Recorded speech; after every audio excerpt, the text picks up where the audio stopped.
My name's Patrick Keene, and growing up, my family moved around the country a lot. As a result, I became a fan of many teams and their mascots. It's a passion that always stayed with me. Now, I have a show all about it called Mascots, where we find out all about how our favorite teams got their names. Whether it's indigenous wildlife from the region, something specific to the local lifestyle, or just a last-minute insert because nobody could think of anything else, we trace the history and culture of an organization from its roots up into modern day.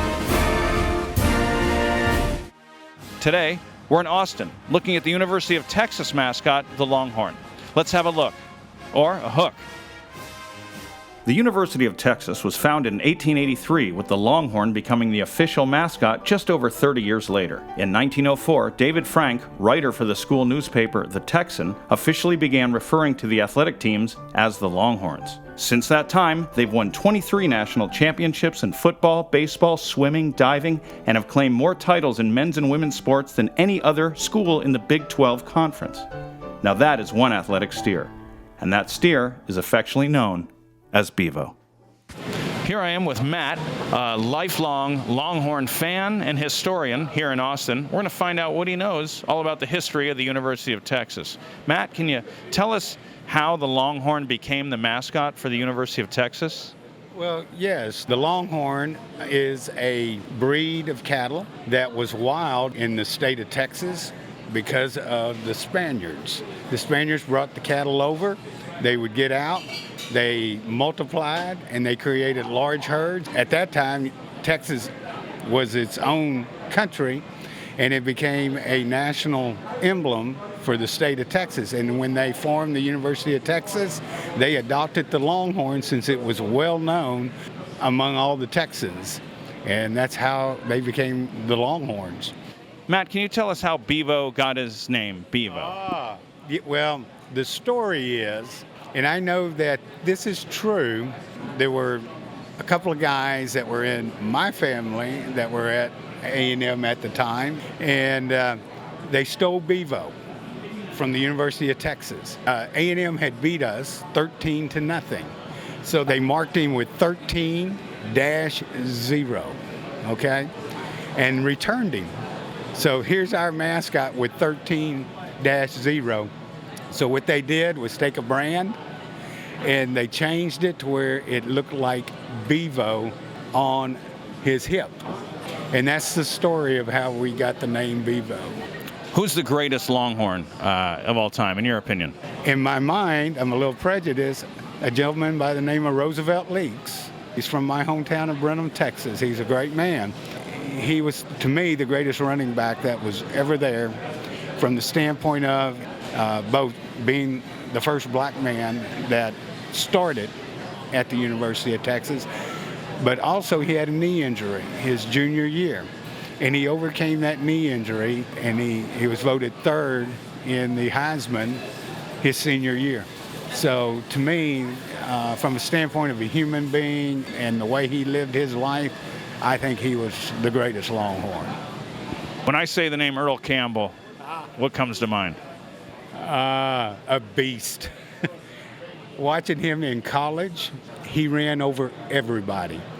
And you would think for such a big man, he didn't have much speed, but once he got in the open, you couldn't catch him. He had football speed. The first time he touched the ball in the pro, he runs around in and runs it for a touchdown. Outruns everybody on the football field. And this is in the pros. It was he was unbelievable. Who would you rather try to tackle, Earl Campbell or an actual Longhorn? An actual Longhorn. Well, all you do is grab them around the horns, twist their nose up, and they'll roll right on over. Of course, everybody knows that. Who's the bigger rival, the Sooner, the Red Raider, the Aggie? Who's the biggest rival for Texas? Our biggest rival definitely is Oklahoma. The Sooners. Okay. The Sooners. The reason is that they recruit a lot of Texas kids, and they really don't like Texas, and that's a fact. My wife won't let us drive through Oklahoma. She really doesn't like Oklahoma Sooners. We have to go around the state of Oklahoma if we're going anywhere up north. So Oklahoma became a state in 1907 because it used to be part of Texas. That's right. Would Texas want that back if they were offered Oklahoma back under their banner? We would only take it back if the Sooners would leave. So, Matt, I can see you're drinking PBR. Can you tell us what the story is here? My wife limits me in two ways when I drink beer and come to Whole Foods. I can only have 2 beers, and she only gives me $5. And so I can buy 2 PBRs for $5. And if she asks me how many beers did you have, I can honestly tell her I had 2, even though it's 32 ounces. Oops, I probably shouldn't have said that. It's not like we have it on camera. So that's the story of the PBR. Oh, I love it. The real red, white, and blue right here. Real red, white, and blue. Whether it's PBR or USA, we often see the red, white, and blue as a country that was developed from east to west. But just as significant was the development from south to north. Early settlers moving up the continent from Spanish American territory into what came to be known as Texas. The origin of the word Texas comes from the Caddo Native American word Taysha, meaning friends. Here to talk about the Longhorns and that migration north is the OG of trail bosses for America's first ever cattle drive, Christopher Columbus. Mr. Columbus, thank you for joining us today. Something that people don't often realize about you is you're the first to bring Longhorns to the Western Hemisphere. Well, that's true. Cattle are not indigenous to the Americas. They were first domesticated in Turkey and Pakistan. And then over the centuries, they spread out to Europe and Asia and Africa. But I am the first one to have brought them to North America, something that I've never really been given proper credit for. And did cattle come over on that first trip? No, the first trip in '92 was mainly about survival. So there wasn't a whole lot of livestock on board. But the 3 ships, the Nina, the Pina, and Santa Maria, they were smaller Mediterranean trading vessels, right? They weren't really built for the ocean. But the return trip starting in 1493, that's when we brought the cattle, the horses, the pigs, the sheep, the goats, all that. Brought that all to the Western Hemisphere, and it's how the Longhorns themselves eventually ended up here. I bet it was tough getting all those animals through customs. So you're the first, in essence, to lead a cattle drive in this part of the world. You could say that, yeah. Before Lonesome Dove and Charlie Goodnight, there was Christopher Columbus. And what's the greatest challenge in transporting an animal of that size? Well, the mass and the weight, and also the temperament. Like a Longhorn, like any Texan, does not like to be confined. Luckily, we didn't see any Sooners or Aggies on the trip, otherwise it would have been chaos. Yeah, that's their rivals. Could you have foreseen the success that the University of Texas would have when you set sail back in 1492? I don't think anyone could have really foreseen what UT would have become. All the championships and the prestigious alumni. What a desirable destination UT's become, and the city of Austin. Pace of change on this planet is just so rapid, you have to try to keep up, It's a new world. What's next for Christopher Columbus? I don't know. Discovery is sort of a young man's game. If I get super lost sometime, maybe I'll just discover my way out of it. Mr. Columbus, thank you for joining us. Thank you, man. It's been a pleasure. I thought I'd do some discovering on my own, and one thing I discovered is that Texas fans are all about football, but not necessarily outdoor comedy in the daytime. How we doing, guys? How we doing out there today? Anybody need a sweater? Hot enough for you? Don't you hate it when you're going through a parking lot, fobbing, looking for your Tesla, and a piece of junk 2011 Toyota Camry keeps beeping? Don't you hate when that happens? I hate when that happens. All right, guys, enjoy the day. The last 500 years has proven Longhorn influence in the New World to be quite symbolic. We hit a campus tailgate to see what their beloved mascot means to the UT family. Why is the Longhorn the best mascot? What does it mean to the people of Texas? History and pride and strength, culture. yeah, Strength and culture winning and pride. teams. You just want to give them a cuddle. You just want to give them a cuddle, as opposed to any other mascot. Yeah, I mean, there could be deadly consequences, but it's worth it. I think the Longhorn is the best mascot in sports because it represents unity and community and the Longhorn family coming together and connecting over something extremely special. everything. Since we were tiny, I ended up coming to school here. I got my bachelor's and master's, and our parents are diehard fans. Didn't matter if you didn't come here, you're a fan. It's us together. It's family. It's the great state of Texas. It's an iconic symbol of the greatest university on earth. How long have you been a Longhorn fan? My whole life, since I was born. 17 years. 16. 16. Not bad. Not bad. Good eye. Where are you guys from? I'm from Philly. Yeah. I'm from New York. Philly and New York. That's how strong the Longhorn pull is. Oh, yeah. That you guys moved here to live in Austin to be Longhorn fans. Yeah. Okay, I'm here with an Aggie fan. What's it like for an Aggies fan in Austin? It's not great. Persecution. And how long have you been a Longhorn fan? My whole life, born and raised. So 25 years. 25 years. yeah, sure, I like that. 25, 35, 30. Oh, nice. All right. It's tough to be a Longhorn sometime, but man, if you got it, you got it. And doesn't choose you, you choose it. It doesn't choose you, you choose it. Not sure what that means, but it sounds really good. We asked another Longhorn alum and superfan who lives all the way in California about his allegiance to his alma mater. Okay, here I am with University of Texas alum Greg Carroll. Now, Greg, your thesis while at Texas was all about Bevo, the Longhorn. Hook 'em. Can you tell us a little bit about that? Yeah, it was my last paper that I wrote to get my degree, my journalism degree from the University of Texas in 1995. And I wanted to know everything about Bevo. And I wrote a paper on how Bevo came to be, how he got his name. And you know what? I got an A on that paper, I remember. Perfect. And how many? It looks like you have quite a few in your place there.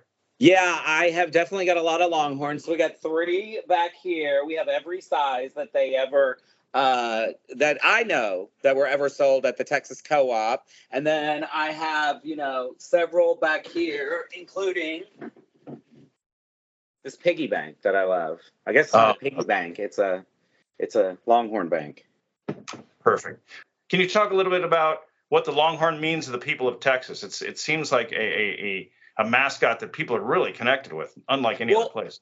Yeah, it's not just the University of Texas. I mean, the Longhorn is sort of the unofficial state animal of Texas. I mean, it's so revered and people in Texas love it. But for us, the people that went to the University of Texas, I mean, it just stands for so much pride. When you see the most iconic live mascot enter into a stadium, it's so powerful, and we're just glad that we have him on our side. And can you talk about like being a Longhorn fan, a Longhorn alum in California, in Northern California? What's that like? Are you outnumbered? Is it scary? You know what? Here's the weird thing. Most people in Northern California, I'm in San Francisco.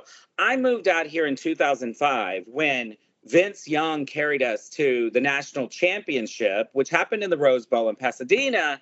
And the cool thing about that is everybody up here hates USC so much in Southern California that every time I wore my Longhorn gear, people would high five me and hook 'em me and do all this stuff. And I thought they all went to UT. And I was like, oh my God. And I was talking to them. Turns out everyone that I talked to was like, oh no, we hate USC. And we're so happy that you guys beat them. Beautiful. There's nothing like mutual hate to combine people. Absolutely. And that was, the greatest year. In fact, I said, if UT won that game, I would get a Longhorn tattoo, which I then did on my calf. Oh, perfect. Oh, what a perfect place for a Longhorn tattoo. Yeah, well, I love it. I love to wear shorts and walk around and show my Longhorn pride all over Northern California. Greg, can you tell us about the incident that happened in a bowl game versus a certain school in Georgia with a certain mascot, Bulldog? That was 2019, the Sugar Bowl. The handlers decided to bring Uga, a little bulldog, over to meet Bevo, and that meeting did not go well because Bevo nearly ended Uga's reign. There was about to be a new Uga in town. Journalists flew, they took off everybody. And if it hadn't have been for some quick, pulling back of both animals, Uga would have gone down that day. But there have been others. He got loose in the Astrodome against the Cougars once. He almost got a SMU cheerleader one year. So, I mean, there's been a lot of things with Bevo that have gone down. You don't want to mess with the steer, or you're going to get the horns, as they say. Greg, can you demonstrate the proper way to do the hook 'em? Is that a good way to tell if someone's a true fan? You can always tell if someone's a true fan, because people out here in California, when I wear my Longhorn gear, sometimes they try to give me one of these. And I'm like, I don't know what that is. This is the way you do it. I mean, you got to form the Bevo head. It's this way. And you don't do it this way. This is rock and roll. This is hook 'em, and this is the only right way to do it. And I won't even mention those people and those schools that are so obsessed with us, and they don't have their own sign, and they don't have their own school pride. So they take our sign and turn it upside down. Do what you want, but we just see, as Mariah Carey said to Eminem, "Why are you so obsessed with me?" Hearing from such a school-spirited alum was so insightful. For even more insider's perspective, we talked with the school's former vice chancellor and actual Longhorn rancher, Dan Stewart. How do they decide on what steer becomes Bevo? Is it a personality thing? Do you have to have connections? It's a beauty contest. Is it? Excuse me, it's a beauty contest. I say that, it's not really. There is a ranch near Austin, and I'll leave it undisclosed, that has traditionally had a Bevo, a good animal with good markings, good characteristics, and most of the selections have been from that ranch. Bevos don't become Bevos until there's a lot of training, and that means bringing them to the stadium, making them familiar with lights, sounds, people, cannons going off. I mean, the kinds of things that would make you and I run for the hills. A poor Longhorn's got to sit there and act like this is where I belong. So yeah, there's a lot of work that goes behind being a Bevo. For schools, high schools, junior highs, civic events, parades, obviously football games. He's a very good representation of the University of Texas at Austin. He's what we're all about. Dan, could you tell us a little bit about these three? Yeah, these are our primary Longhorns. We have Charmin, named after the toilet paper, on the far left in the background. This is Stetson in front of us, and Buddy on the right. Tip to tip on these two male steers, their distance between the tips is over 6 feet. They were contenders to be Bevo. Their applications were submitted, but they failed to win that title. I'm still proud of them, but they didn't get it. But here we are, and they're probably around 1,800 to 2,000 pounds each. So they're quite heavy, but they have their own personalities, which are very, very unique. And you said they prefer food from trees. Yeah, so most cattle are grazers. They graze off the land, whatever grass is there, or coastal or hay. Longhorns, because they're so hardy, they actually are browsers. So the oak trees behind us, they would rather eat those leaves than eat the grass if it were available to them. And we've caught them many times reaching into the trees with their horns to pull the limb down so they could get to the leaves. This is Charmin coming up to be quite close and personal to us now. Hi, Charmin. Is there anything I need to know? I can't see behind me. It's Patrick. Yeah. It's for the best you not look behind you. You never want to stare death in the face. Death feels pretty close right now. It's closer than you think. Can you jump a fence quickly? Yeah, I don't know. My soiled pants might weigh me down. That can happen. That can happen. From the ranches on the outskirts of town to the downtown city streets, the Longhorn is held in the highest of reverence. We hit Congress Avenue and 6th Street to talk to people all about it. Sir, can I talk to you for a second?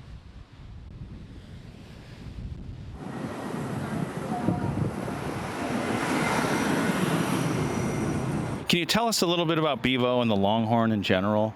Yeah, I mean, we love Bevo. He's our center of all of UT. We love him at the games. He's very intense, and I think it scares people off, you know. The Longhorn in general, just the image of it is really, really cool to look at. And then to have an animal that's so fierce and intense that makes the school kind of look scary is awesome. And what does Bevo mean to the people of Texas and to the city of Austin? Oh, I feel like it's a landmark here. It might as well be the state animal, you know? Bevo has 4 legs. He's got 2 horns that will take care and handle anything that comes his way.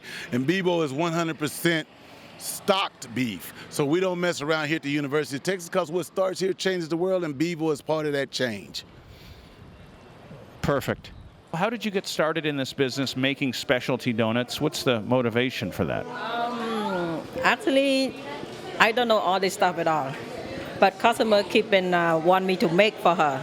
So she give me a picture how she called Longhorn that time. And I say, just show me the picture, then I will learn, I will try, how to make that. Well, you've done amazing work. You nailed it. Yeah, but it take me like 3 years or 4 years to get the shape. Okay, very good. Much easier to eat them than to make them. Eating them and making them are both much easier than handling them. Who are these brave souls in the cowboy hats who wrangle Bevo and keep him calm in any situation? Those are the Spurs Club members. And we spoke with one of the best, Trip Arnold. I'm here with Trip Arnold. He's a former Spurs Club member, more specifically, a former Bevo handler. Trip, thanks for joining us today. Absolutely. Can you tell us a little bit about being a handler for Bevo? Yeah, so in order to be part of Silver Spurs, you got to be involved with the university. There's an application process, and then you get selected. To be a handler, you train for a year with the previous handlers. You work with Mr. Baker, Bevo's owner, and Mrs. Baker. They kind of teach you the ins and the outs. And then when that year is up, there's an election process, and then 4 out of however many trained get selected to actually be a handler for the following year. So it's about a year-long process. And then what are the daily responsibilities once you become a handler? Yeah, so Bevo's quite the celebrity. We take him everywhere. We take him weddings, random parties. We travel for Texas OU, any bowl games. So daily responsibilities is we'll go to the ranch, walk Bevo, feed Bevo, make sure he's taken care of. And then days of events, we take care of him. We set up shop, so we put out his turf, make sure he's comfortable, scratch his belly, give him cubes, and just keep him happy. That's amazing. So it's not just football season at all. It's a year-round. It's a year-round job. And to see the look on people's faces when they see Bevo in person must be pretty intense. Oh, it's awesome. It's one thing to see a photo of him, but it's another thing to be next to about a 2,400-pound steer. It's unreal. Thank you so much, man. I appreciate you. Handling the live animal mascot Bevo is one thing, but what's it like to handle the costumed mascot Hookem? So I'm sitting here with Catherine Saba, who played Hookem, the Texas Longhorn mascot. Catherine, what was the kind of tryout or audition process like? How did that work, submitting yourself for that role? Sure. So I was working at a Starbucks on campus, and we had this TV on the side of one of our walls that had rolling ads for different organizations around campus and things like that. And I was working one day, and there was one for tryouts for the mascot, and I was like, well, I'm a big sports fan. I was a theater major at UT, and I was like, this kind of seems like a perfect sort of mesh of the two things I like. It was very informal. You showed up, they gave you an audition slot, you showed up, they put you in the suit for the first time. They put on some songs, had you do some dances. They put props out in front of us, and random things like a rubber chicken, a toy hammer, really random objects, and we're like, okay, picture it, you're in the middle of a football field, and you have a rubber hammer in front of you, show us 3 things you would do with this rubber hammer. And then there was an interview portion of it where you actually got out of the suit, you sat down in front of, the captains at the time. So they had the head of marketing there, and they would ask us questions, why do you want to do this? What is it about UT that you love so much? Things of that nature. And it was a pretty lengthy audition process. I think it took couple of hours of my morning that Saturday. Yeah, that's intense. So now, how did there become a difference between Hookem and Bevo, and can you explain some of that? Yeah, I know that there was a desire to keep the two distinct. Bevo is our live Longhorn mascot, and Hookem is the costumed mascot. Now, it is still very hard for a lot of Longhorns fans to make that distinction. And the program, when I was there, and I know now, like the current members, go through very great lengths to make sure people know that this is Hookem. He's the one standing up in front of you, doing the dances and doing, entertaining you at sporting events. And Bevo is very much a live Longhorn, like lives on a farm, the ranch out in Liberty Hill. Like, we go through great lengths to make sure that people know that there is a difference in the name, because they are ultimately two different mascots, even if we're under the same umbrella. Something that's a challenge that I'm finding out is with a mascot, they're not really allowed to speak because that kind of ruins it. They don't want a voice attached to it. It changes every couple of years. So being quiet as Hookem, you're using sign language to communicate with your handler. What goes on there? So for us, we had like specific hand signals or gestures that everybody on the team knew meant certain things. So we would try to make a great effort to not talk in suit, because it is very obvious, like if you have a handler with you and you're, yanking your head down and it's very obvious to the people around you that you're verbally talking in this mascot suit to the person next to you. So we had things like a fist in the mouth was like SOS, like I'm about to collapse, or I'm having a medical emergency and get me out. Because the outfit's hot, you're crowded, too many people are in your face. Yeah. I mean, and it's a safety thing too. It's not just like medical emergency. It could also be like we're around rowdy fans or around rowdy tiny children who are trying to rip our head off and pull our pants down. So that would mean get me out of here immediately. There's something wrong happening. But it's at the end of the day, when you're in Hookem, it's a performance. You want to make sure that there's a consistency in the character. Well, thank you, Catherine, for joining us today. I'm with Catherine Saba, former Hookem, but lifelong Hookem. You're never former. It's like a Marine. You're in for life. It's true. All right. Thanks so much for joining us today. All right. Thank you, guys. I've never played Hookem, but I have played Hooky, and that's different. Costumed mascot or live animal mascot, a Longhorn isn't just a Longhorn during their time at UT, but a Longhorn for life.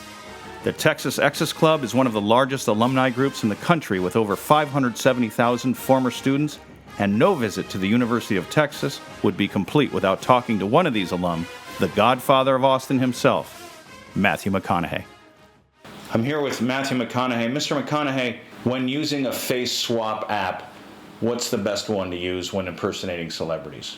Well, I'd say probably whatever we're using right now. I mean, I don't see a need to use a different one than this, but, it doesn't matter to me. I have no reason to be anyone else, but there's plenty of reason for other people to want to be Matthew McConaughey. You've pretty much become the face of University of Texas, the town of Austin. What does the school and city mean to you? Oh, everything, man. I love this town. I've never ever wanted to live anywhere else in Austin. Of course, I went out to Hollywood for acting dreams and show business and career stuff, but now I can work from here, and it's great. It's really the best of all worlds. I mean, it's something bigger than all of us, man. I mean, look at my car. In the 2006 national championship game, the Rose Bowl played against USC, you were on the sideline. How responsible are you for that victory? Well, I'd say Vince Young did most of the work there. I was just along for the ride. I love rides, Six Flags, roller coasters. Who is the greatest Longhorn out there? Oh, man, there's so many. I mean, I probably have to go with Earl Campbell, but there's others. There's Ricky Williams, Roger Clemens, Kevin Durant, and Steve McMichaels from the Chicago Bears. Any non-sports figures? Sure. Okay. Your book, Green Lights, is doing so well. Does a Longhorn know the difference between red lights and green lights? No, it's interesting. Bulls, like all cattle, are colorblind. They can't see color. So when the bull charges the matador, so we're seeing him wave the maletta around, it's not because it's red. It's because it's moving. Moving, baby. M-O-V-I-N. Mr. McConaughey, thank you for your time. We love having you. Any chance we can get an interview with your brother Rooster at some point? Well, if you can find him, you can. But like any Longhorn, he's hard to pin down. So good luck and hook 'em horns. Perhaps the perfect synopsis of Texas can be summed up in an excerpt by local poet Madison Tarrant in a piece entitled Where I'm From. I'm from wide open pastures, clear blue skies, iced tea in mason jars, and where the Lone Star flies. I'm from bonfires and barbecues, cool summer nights, Friday night football under bright stadium lights. The Longhorn is not just the mascot of a university or a town, but of a state that was once its own nation and in many ways still is. Like the land of Texas itself, this episode could go on forever, but we have to stop somewhere. For more on the Longhorn experience, you'll just have to visit and ask any local about the history here, and I assure you, they'll be glad to share it. That's all for this episode of Mascots. Thank you for watching. I'm Patrick Keene, and we'll see you next time when we cover a team near you.